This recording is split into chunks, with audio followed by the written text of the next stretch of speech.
почитувани представници на медиумите, почитувани деловни луѓе овде присутни, министри и министерки на овој заеднички состанок.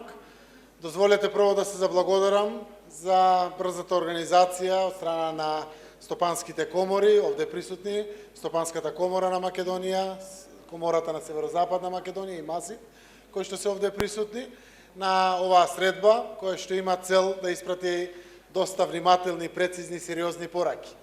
Од Сабајле новата влада го заврши процесот на примопредавање со секој од министрите, јас и досегашниот премиер Спасовски.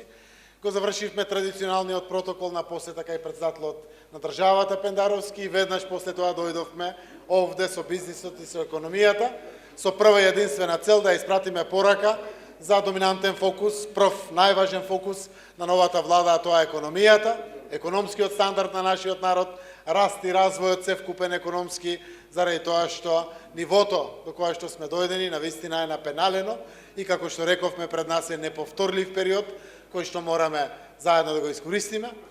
Денеска испративме пораката пред деловните луѓе за предвидливост во периодот кој што предстои пред нас. Најавуваме еден стабилен период, без предвремени парламентарни избори, 4 годишен период, многу значаен за домашната економија, која што ќе може да прави планови, свој динамичен раст и развој и секако да има во предвид предвидливоста за било кои идни инвестициони, но и економски активности на бизнис секторот во државата. Она која што детално го разработивме е исто така пораката на стабилна даночна политика.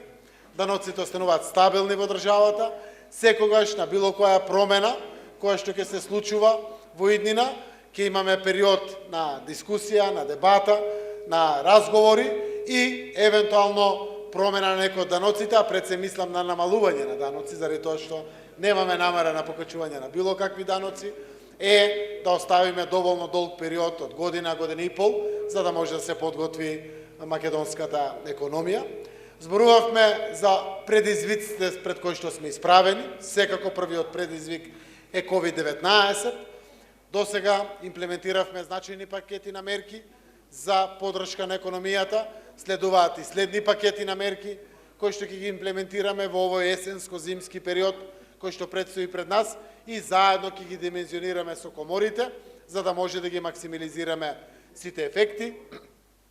Драго ми е што и досегашните мерки дадоа резултати, дали се тоа потрошувачките картички кои што беа дистрибуирани, еве се максимално искористени, или се директната поддршка од 14.500 денари, која што ја дистрибуиравме за 3 месеци, некаде без малку 90 милиони евра само како мерка и сите други мерки. Во моментот се почетокот на постапките за поддршка на инвестициите од некои 20 на милиони евра, има преку 800 апликации од бизнис секторот кои што се доставени, верувам дека и тие пари ќе бидат добре дојдени за нашата економија.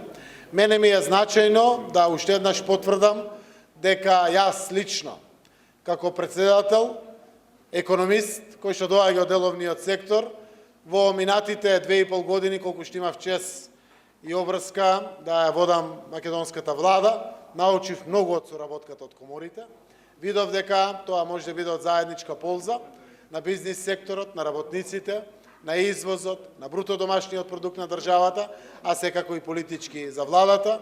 Тоа искуство ќе го искористиме во периодот кој што предстои, за да можеме уште посветено да работиме, да соработуваме, но и да учиме од работењето на самите комори, но и проблематиките со кои што се соочуваат, за нивно брзо решавање, надминување, но и за мултиплицирање на поддршките кои што владата треба да ги дава и во следниот период за стопанството, заради тоа што на тој начин ќе имаме повеќе работни места, повисоки плати, поголем извоз, поголем бруто домашен производ и на крајот економијата ја прави и среќата секако во нашата земја.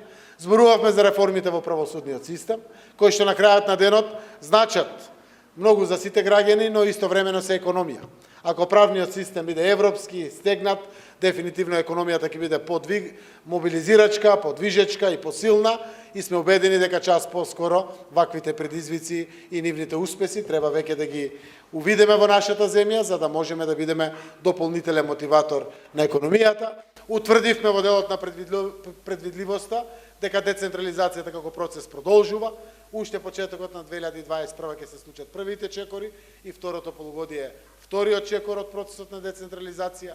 Пописот останува определба за првото полугодие од 2021 година, кој што како статистички процес е многу важен за економијата, за проекциите, за предвидливоста и за сето оно што представува планови за раст и развој на компаниите, но и севкупната наша економија.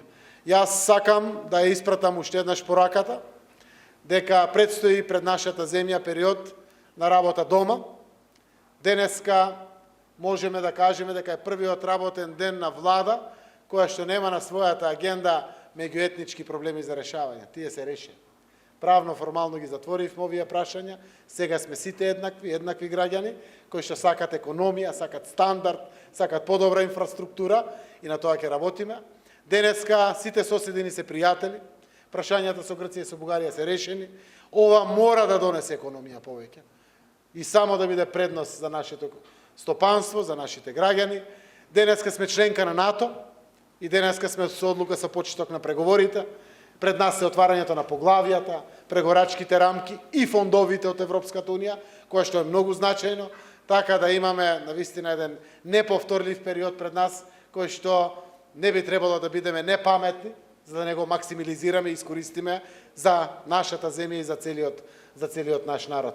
Затоа денеска преку овој прв состанок токму овде со коморите га испраќаме токму таа порака за наша целосна посветеност на економијата, на економскиот стандард, јакнење на компаниите, јакнење на извозот во државата, користењето на кризата како можност и предност за уште посилен рестарт на севкупната македонска економија, но и секако повеќе плати, подобар живот за сите наши граѓани, кои што истовремено значат и зголемена потрошувачка моќ за граѓаните. Со Сојузот на стопанските комори ќе одржиме состанок во среда, за да може да го заокружиме процесот на коморите. Жалам што денеска не се овде, но секако соработката продолжува со сите, заради тоа што навистина наша обврска е да ви служиме, да бидеме ваш сервис и на граѓаните, и на бизнис заедницата, и само така ќе бидеме поуспешни. Благодарам.